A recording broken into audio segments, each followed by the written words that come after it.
ہو جاؤ سچوں کے ساتھ. سچوں کے ساتھ رہنے کا، ہونے کا، ان سے منسلک ہونے کے لیے، ان کے دامن کرم سے وابستہ ہونے کے لیے ہمیں قرآن نے فرمایا ہے سچوں کے ساتھ ہو جاؤ. یہ جو سچ ہے نا، سچائی، یہ سب سے بیسک چیز ہے اور یہ سب سے بنیادی ہے. یہ بنیاد ہے، یہ فنڈامنٹل ہے. اگر سچائی نہیں ہے تو کچھ نہیں ہے. سچ جو ہے یہ بنیاد ہے. اسی بنیاد پر ساری یہ عمارت کھڑی ہوئی. آپ کی ہدایت کی، رہبری کی، پرورش کی، تبلیغ کی، تشہیر کی ساری بنیاد جو ہے وہ سچائی پر کھڑی ہوئی ہے. دین میں ہر چیز کی بنیاد لا الہ الا اللہ محمد الرسول اللہ. جب تک کہ آپ کے پاس لا الہ الا اللہ محمد الرسول اللہ کا عقیدہ نہیں ہے، تب تک نہ آپ کے پاس نماز، نہ آپ کے پاس روزہ، نہ آپ کے پاس حج، نہ آپ کے پاس زکوٰۃ، نہ خیر، نہ خیرات. جو کچھ کرو اچھا کام تو اچھا ہے، کام اچھا ہے، مگر اس کا تعلق آپ کو انعام آخرت سے نہیں ہے. اس کے لیے آپ کے پاس لا الہ الا اللہ کی کنجی چاہیے.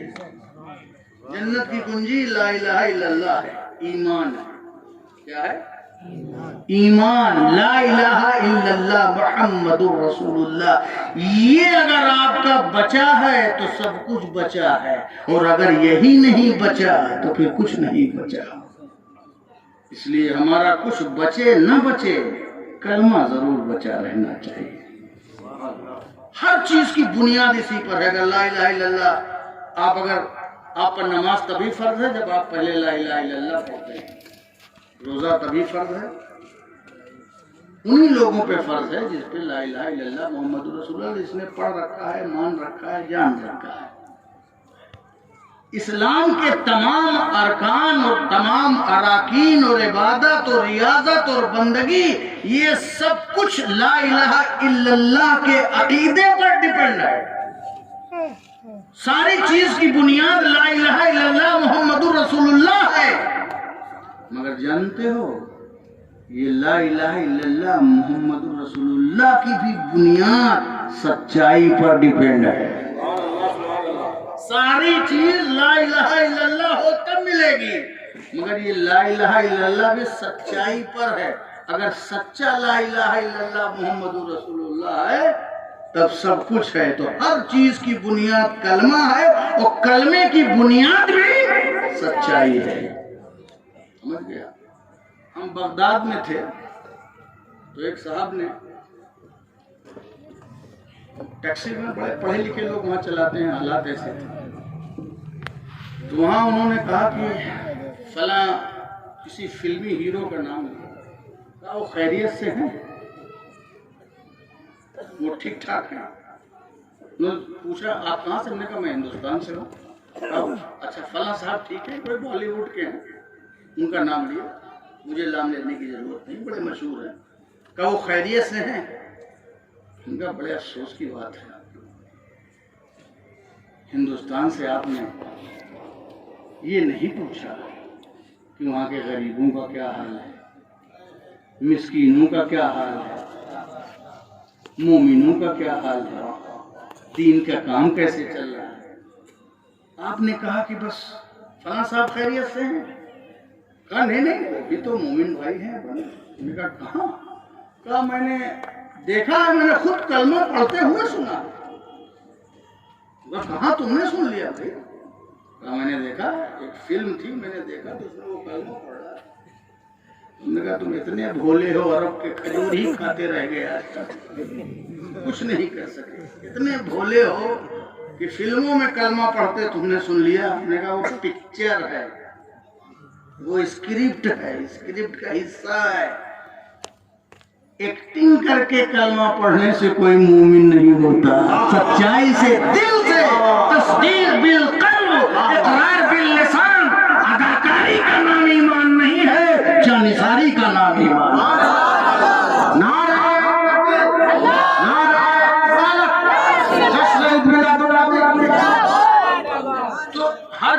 بنیاد کلمہ ہے، لیکن کلمے کی بھی بنیاد سچائی ہے.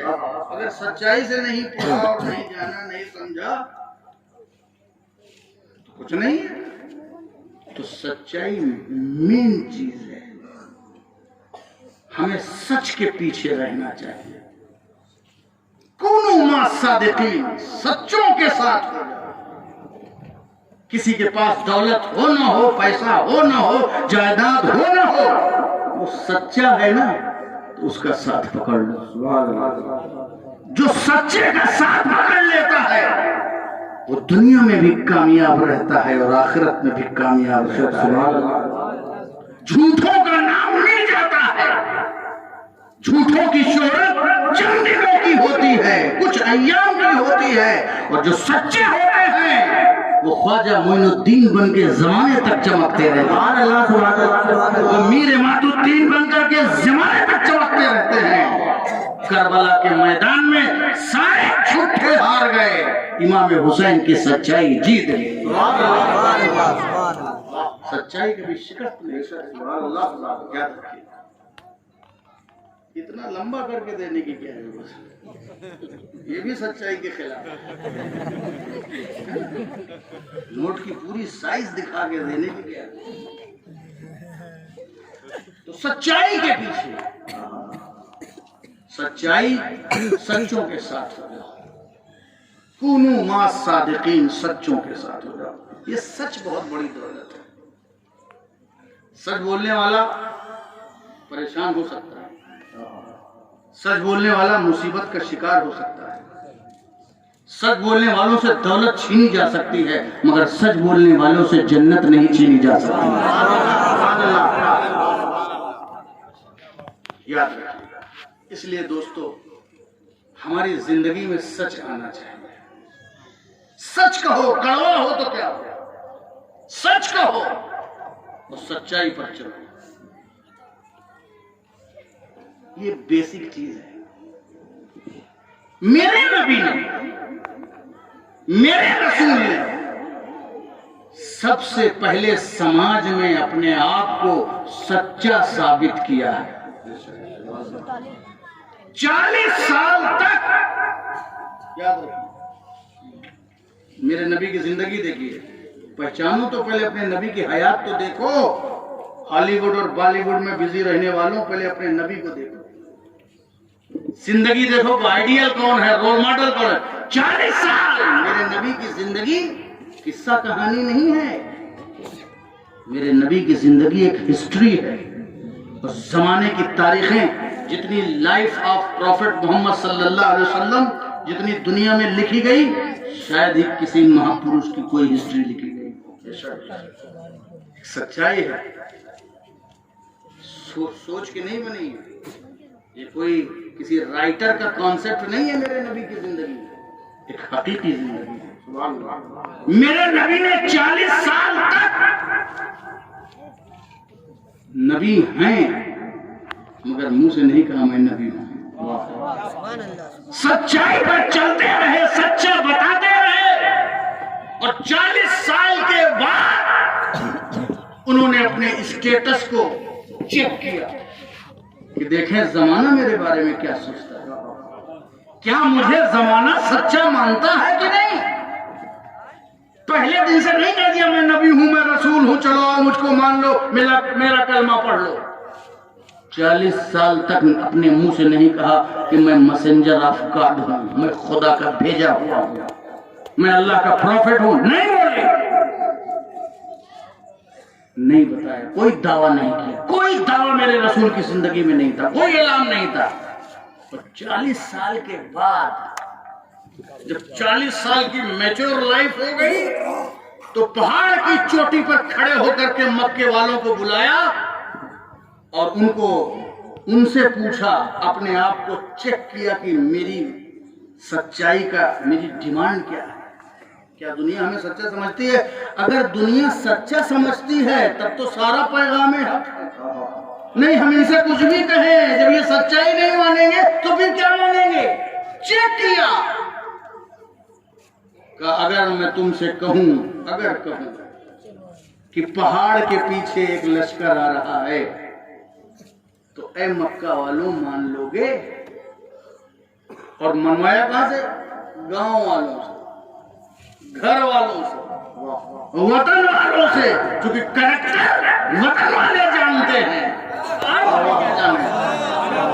تمہارا چرتر، تمہارا کردار، تمہارا محلہ، تمہارا محلہ، تمہارا گھر جانتا ہے۔ جس نے تمہیں جوان ہوتے دیکھا ہے، جس نے بوڑھا ہوتے دیکھا ہے، جس نے تمہاری شب و روز کو دیکھا ہے، جس نے تمہاری زندگی دیکھی ہے، اگر کسی کی زندگی سچی ہوتی ہے تو اس کی زندگی میں داغ نہیں ہوتا ہے۔ سبحان اللہ، سبحان اللہ۔ ہاں تو آپ کوئی بھی روپ بنا کے لے جائیے، روپ بنا لیجئے، بہروپ بنا لیجئے، مگر نہیں۔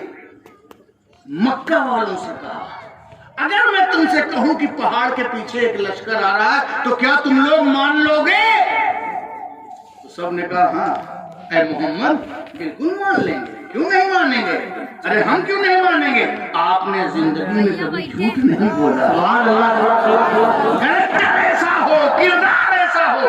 40 سال کے بعد پوچھ رہے ہیں 40 سال تک کیسی لائف ہوتی ہے؟ دس اینڈ دیٹ، جوان ہو رہے ہو، یہاں گھوم رہے ہو، وہاں گھوم رہے ہو، یہ لذتیں ہیں، وہ باہر ہیں۔ 40 کے بعد تو ڈھلان ہے،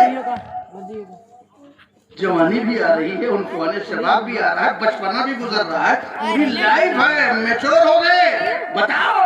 کہا نہیں آپ نے کبھی جھوٹ نہیں بولا۔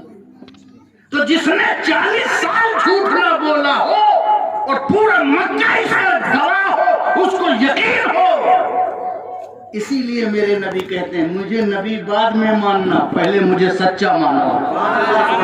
مجھے نبی بعد میں ماننا، پہلے مجھے سچا مانو۔ آج کل بہت شوق ہے لوگوں کو، ہر استاد چاہتا ہے شاگرد میری بات مان لے، پیر صاحب چاہتے ہیں مرید میری بات مان لے، باپ چاہتا ہے بیٹا میری بات مان لے۔ کیسے مانے گا؟ پہلے اپنے آپ کو سچا منواؤ۔ جب سچا مان لیں گے، جب ذات مان لیں گے، پرسنالٹی مان لیں گے، جب شخصیت مان لیں گے تو پھر تمہارے پیغام کو بھی مان لیں گے۔ سبحان اللہ، سبحان اللہ۔ پہلے اپنے آپ کو سچا منواؤ۔ میرے نبی نے کھڑے ہو کر کے کہا، سب نے کہا ہاں ہم مان لیں گے، اس لیے کہ نبی آپ نے کبھی جھوٹ نہیں بولا، آپ نے کبھی جھوٹ نہیں بولا۔ جب نہیں بولا 40 سال تو اب کہے بولیں گے؟ اب جو سچا مانے گا 40 سال کے بعد جب منوایا تو اب جو سچا مانے گا وہ صدیق اکبر ہوگا، اور جو نہیں مانے گا وہ وقت کا ابو جہل ہوگا، وہ جہالت کا باپ ہوگا۔ یہ ہوتا ہے فائدہ 40 سال کریکٹر میں۔ اپنے آپ کو سب سے پہلے سچا منوایا تو سچائی پہ چلو دوستو، جھوٹ کے کہتے ہیں پر نہیں ہوتے، سچائی کے پیچھے چلو، جو ریالٹی ہے اس کے پیچھے چلو، ہر چیز کی جو ریالٹی ہے اس کے پیچھے چلو۔ اگر ریالٹی نہیں ہے تو پھر آپ کی کوئی کوالٹی نہیں ہے۔ آپ اپنی سچائی کو زندہ رکھیں۔ زندگی اور موت آنی جانی ہے، کبھی زندہ ہے کبھی موت۔ کون ہے جو اپنی مرضی سے پیدا ہوا ہے؟ کوئی اپنی مرضی سے پیدا ہوا ہو تو ہاتھ اٹھائے۔ اس میں کوئی اپنی مرضی سے مرتا نہیں۔ اپنی مرضی سے مرنا ہوتا تو کہے بڑے بڑے ہاسپٹل بنتے، سب موت ہی سے تو بھاگ رہے ہیں۔ بڑے بڑے ہاسپٹل بن رہے ہیں، کیوں ہے؟ موت سے بھاگ رہے ہیں۔ صبح صبح دیکھو لوگ دوڑے جا رہے ہیں، جاگنگ، کہا بھیا موت سے بھاگ رہے ہیں۔ صحت کا خیال بالکل رکھنا چاہیے، موت کوئی نہیں مرنا چاہتا۔ نہ کوئی اپنی مرضی سے پیدا ہوتا ہے، نہ کوئی اپنی مرضی سے مرے گا۔ ہمارا اسٹارٹ بھی اپنی مرضی سے نہیں ہے اور ہمارا اینڈ بھی اپنی مرضی سے نہیں ہے۔ ہماری شروعات بھی ہماری مرضی سے نہیں ہے۔ ہمیں پیدا کرنے والا اللہ اور موت دینے والا بھی اللہ۔ موت و حیات کون دیتا ہے؟ اللہ۔ الذی خلق الموت والحیات لیبلوکم ایکم احسن عملا۔ اللہ نے تمہیں موت بھی دیا، زندگی بھی دی، صرف اس لیے کہ تمہیں چیک کرے کہ تم کون کتنی بہترین زندگی والے ہو، کتنے اچھے عمل والے ہو۔ سمجھ گئے؟ اللہ نے موت اور زندگی بنایا، وہی دیتا ہے۔ اب ہماری شروعات بھی ہماری مرضی سے نہیں اور ہمارا آخر جو اینڈ ہے وہ بھی ہماری مرضی سے نہیں۔ نہ شروعات میں ہماری مرضی نہ آخری میں ہماری مرضی. تو یہ بیچ میں کیوں ہم اپنی مرضی چلاتے ہیں؟ فساد یہیں پر ہے، فتنہ یہیں پر ہے. جب شروعات ہماری مرضی سے نہیں اللہ کی مرضی سے ہے اور آخری بھی ہماری مرضی سے نہیں اللہ کی مرضی سے ہے، تو یہ جو بیچ میں 60 سال کی 65 سال کی 70 سال کا جو جیون ہے، جو زندگی ہے، اس میں جو ہم اپنی مرضی چلاتے ہیں، اسی وجہ سے جھگڑا ہے، اسی وجہ سے نفرت ہے، اسی وجہ سے لڑائی ہے، اسی وجہ سے دوری ہے، اسی وجہ سے ایک دوسرے سے گرنا ہے، اسی وجہ سے جو ہے فساد ہے. یہ ساری اسی وجہ سے ہے کیونکہ ہم اپنی مرضی سے جینا چاہتے ہیں. اے انسان، اگر تو سبق حاصل کرے اور سچائی کو تسلیم کرے تو جو اس کو یہ فیصلہ کرنا چاہیے کہ اے اللہ، شروعات بھی تیری مرضی سے، آخرت بھی تیری مرضی سے، تو یہ بیچ کی جو لائف ہے وہ بھی ہم تیری مرضی سے گزارے.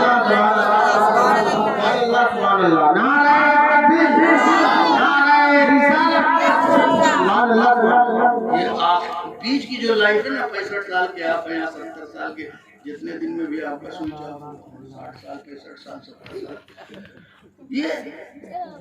یہ اس میں ہم اپنی مرضی چلاتے ہیں. جو اپنی مرضی سے جیتا ہے، جو خود کے لیے جیتا ہے، جو خود کے لیے زندگی گزارتا ہے، جو اپنی مرضی سے دنیا کو بنانا چاہتا ہے اور دنیا کا ماحول سیٹ کرنا چاہتا ہے، اپنی مرضی چلانے والا اور اپنی مرضی سے جینے والا نمرود بنتا ہے، فرعون بنتا ہے، شداد بنتا ہے، حامان بنتا ہے، وقت کا یزید بنتا ہے. جو اپنی مرضی سے اپنے لیے جیتا ہے وہ یزید بنتا ہے. جو خدا کی رضا کے مطابق زندگی گزارتا ہے تو وہ شہید اعظم حسین، شہید کربلا. اپنی مرضی سے جینے والے نفرت پھیلاتے ہیں، صرف اپنی مرضی چلانے والے خرافات پھیلاتے ہیں، انسانوں کو بانٹتے ہیں. لیکن جو خدا کی مرضی چلاتا ہے اور جو خدا کی شریعت کے مطابق زندگی گزارتا ہے، جو قرآن کے اصولوں کے مطابق زندگی گزارتا ہے، وہ نفرت نہیں، محبت پھیلاتا ہے. دیکھو خواجہ معین الدین چشتی اجمیری کو، وہ ہندوستان اپنی مرضی سے آئے ہی نہیں، اللہ کی رضا میں آئے، محمد مصطفیٰ کے حکم سے آئے. جاؤ ہندوستان جاؤ، ایک قطرہ بھی خون نہیں بہایا. غریب نواز نے ایک قطرہ بھی، نہ ان کے پاس ہتھیار، نہ بم، نہ بارود، نہ تلوار، نہ شمشیر، نہ ڈھال، نہ خنجر، نہ چاقو، نہ رامپوری، کچھ نہیں. غریب نواز کے پاس کیا تھا؟ کیا تھا غریب نواز کے پاس؟ اے غریب نواز، تمہارے پاس کیا تھا؟ 90 لاکھ لوگوں کو اسلام کی دولت سے مالا مال کر دیا. غریب نواز نے 90 لاکھ لوگوں کو اسلام کی دولت سے مالا مال کر دیا. اے غریب نواز، آپ کے پاس کیا ہے؟ نہ کوئی فوج آپ کے پاس ہے، نہ کوئی لشکر آپ کے ساتھ ہے، نہ کوئی چیز آپ کے پاس. سارے انسان آپ کی چھایا میں چلے آ رہے ہیں، جو راجاؤں کے ظلم سے پیڑت ہیں، جن سے نفرت کی جا رہی ہے، جن سے نفرت کی جا رہی ہے، جنہیں اپنے عبادت خانوں میں بھی گھسنے نہیں دیا جا رہا، جنہیں اپنے ساتھ بٹھا کے کھلایا نہیں جا رہا، جو بھوکے ہیں، جو پیاسے ہیں، جو غریب ہیں، کہاں جائیں؟ ظالموں کے ظلم سے کہاں جائیں؟ نفرت ہے، بھید بھاؤ ہے، اونچ نیچ ہے. ایسے لوگ، جبکہ اسلام کہتا ہے اور مذہب کہتا ہے، قرآن کہتا ہے کہ یہ انسان جو ہیں یہ سب اللہ کا پریوار ہے، یہ سب اللہ کا پریوار ہے. اس نے کوئی بھید بھاؤ نہیں دیا. اس نے نہیں کہا کہ سورج پر صرف مسلمانوں کا، سورج کی روشنی سب کے لیے، چاہے کوئی اس کی پوجا کرے اور چاہے پوجا نہ کرے. ہوا سب کے لیے ہے، انوائرمنٹ سب کے لیے ہے، واتاورن سب کے لیے ہے، کلائمیٹ سب کے لیے ہے، پریاورن سب کے لیے ہے. اس نے کوئی بھید بھاؤ نہیں کیا، اس لیے کہ لڑکے لائق ہو نالائق ہو، ماں باپ اس کو کھلانے میں کنجوسی نہیں کرتے. وہ سب کے لیے، ماں باپ کے لیے اولاد تمہاری رہتی ہے، چاہے لائق ہو چاہے نالائق ہو. اور اللہ تعالیٰ تو انسانوں پر، اپنے بندوں پر ماں سے زیادہ 70 گنا مہربان ہے، 70 گنا مہربان ہے. اس نے کوئی بھید بھاؤ کیا کہ تم بہت بڑے نماز پڑھتے تھے, بہت روزہ رکھتے تھے, تو تمہارے یہاں سورج زیادہ پاور میں رہے گا, اور کوئی سجدہ کم کرتا ہے تو اس کے یہاں بارش نہیں ہوگی. تمہارے چھت پہ بھی ہوئی, اس کے بھی چھت پہ بھی ہوئی, کیونکہ جو بیسک چیزیں ہیں دنیا میں, جو ضرورت کی چیزیں ہیں, اس میں کوئی بھید بھاؤ نہیں ہوتا, جس سے انسانیت کو آگے بڑھنا ہے, پنپنا ہے. ہاں, اب آخرت میں اپنا اپنا حصہ ہے, آخرت میں اپنا اپنا حصہ ہے. جو جتنا پن کرتا جائے گا, جو جتنا ثواب کا کام نیک عمل کرتا جائے گا, کلمہ طیبہ پڑھنے کے بعد جتنا بھی نیک کام کرتا جائے گا, اس کا درجہ بڑھتا چلا جائے گا. تو سچائی یہ ہے, سچائی پر چلنے کی ضرورت ہے. پہلا سفر حضرت غوث اعظم نے کیا. پہلے سفر میں جب ڈاکوؤں نے گھیر لیا, پوچھا تمہارے پاس کچھ ہے؟ ہاں, کیا ہے, کیا ہے تیرے پاس؟ کہا میرے پاس اچھا تین ہے. کہا دکھاؤ, دکھا دیا. پہلے سفر میں یہ نہیں بتایا میں بہت بڑا غوث ہوں, میں کرامت دکھا رہا ہوں, میں چمتکار دکھا رہا ہوں. چمتکار بعد میں دکھایا. میرے نبی نے اپنی رسالت بعد میں بنایا, اپنی رسالت بعد میں بتایا, پہلے اپنی صداقت بتایا. دنیا نے نبی کی نبوت اور رسالت کو بعد میں مانا, پہلے نبی کی سچائی اور صداقت کو مانا. دنیا نے غوث اعظم کی کرامت کو بعد میں مانا, پہلے سفر میں سب سے پہلے ان کی صداقت کو مانا. تم اگر سچے ہو تو سب اچھا ہے, اگر سچے نہیں ہو تو سب بیکار. چاہے ہوا میں اڑو اور چاہے پانی پیتے ہو, اگر تم سچے نہیں ہو تو سمجھ لیجئے تمہارا تیرنا اور اڑنا یہ چمتکار سے کوئی فائدہ نہیں ہے. پہلے تمہیں دیکھنا ہے, تمہیں کسی کے پیچھے بھی چلنا ہے, تمہیں خود بھی اگر کچھ کسی سے کہنا ہے تو پہلے خود سچا بننا پڑے گا. حضرت امام اعظم ابو حنیفہ جن کی ہم تقلید کرتے ہیں, ان کے پاس ایک عورت آئی, کہا حضرت میرا بیٹا مٹھائی بہت کھاتا ہے, اس کے لیے دعا کرتا ہوں. کہا اچھا 2-3 دن کے بعد آنا. پھر 2-3 دن کے بعد آئی. کہا حضرت آپ نے بلایا تھا 2-3 دن کے بعد؟ تو بیٹے سے کہا بیٹا آج کے بعد مٹھائی مت کھانا. کہا اور کچھ نہیں؟ کہا نہیں میں نے تو کہہ دیا. کہا یہ تو اس دن بھی آپ کہہ سکتے تھے, اس دن بھی آپ کہہ سکتے تھے, ہم نے سمجھا کچھ دعا کریں, تعویذ دیں گے, جھاڑ پھونک کریں گے, کچھ کریں گے, اس دن بھی کہہ سکتے تھے کہ بیٹا مٹھائی نہ کھائے. تو کہا اس دن تو میں خود ہی مٹھائی کھا رہا تھا, یہ 3 دن میں نے مٹھائی چھوڑی ہے. پھر جب یہ آیا ہے تو میں نے کہا مت کھاؤ, کیونکہ جب آپ ہی کھا رہے ہیں تو آپ سچے کیا ہیں؟ سمجھ گئے؟ تو پہلے سچائی ہونی چاہیے. زبان سچی ہوتی ہے تو اس میں اثر ہوتا ہے, اور جب اثر ہوتا ہے تو دوسروں کے دل پہ وہ بات لگتی ہے. دل کی کھڑکی سچی زبان سے کھلتی ہے. یاد رکھنا ہے. اب تو جھوٹوں کا راج ہے, یہ سب جھوٹوں کا راج ہے. اس وقت تو جھوٹوں ہی کا راج ہے, جھوٹے ہی سب طرف ہے. تو ہم کو ان جھوٹوں کے درمیان اپنے آپ میں اپنی سچائی کو بچا کر کے رکھنا ہے, سچائی کے اوپر چلنا ہے, سچائی کو اپنانا ہے, سچائی کو ہی پھیلانا ہے, سچائی کو ہی نشر و اشاعت کرنی ہے. ہم سب خود سچے بنیں اور دوسروں کو سچا بنانے کی کوشش کریں, کیونکہ قرآن نے ہم سے یہی کہا ہے سچوں کے ساتھ ہو جاؤ.